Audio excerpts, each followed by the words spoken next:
ప్రతి ఒక్కరికి ఏదో సెంటిమెంట్ ఉంటుంది. అయితే రాజధాని విషయంలో ఏపీ ప్రజల సెంటిమెంట్ మామూలుగా లేదు. ఇంత సెంటిమెంట్ ఉందా అని ఆశ్చర్యపోయేలా ఉంది.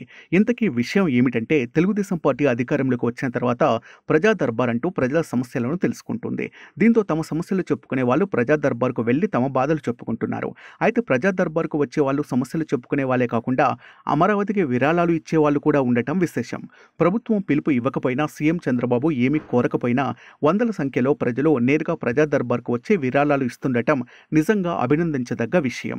విజయవాడకు చెందిన చాలామంది తమ ఒంటిపై ఉన్న నగలను విరాళంగా ఇస్తే ఎక్కడో విజయనగరానికి చెందిన వారు కూడా వచ్చి లక్షలు విరాళం ఇచ్చారు. ఇక ప్రకాశం, కర్నూలు, అనంతపురం జిల్లాలకు చెందిన వారు కూడా లక్షల రూపాయల్లో విరాళం ఇస్తున్నారు. మరికొందరైతే తాము దాచుకున్న సొమ్ములు కూడా అమరావతికి ఇస్తున్నారు. ఇదంతా చూస్తే అమరావతి రాజధాని విషయంలో ప్రజలకు ఎంత సెంటిమెంట్ ఏర్పడిందనేది స్పష్టంగా తెలుస్తోంది.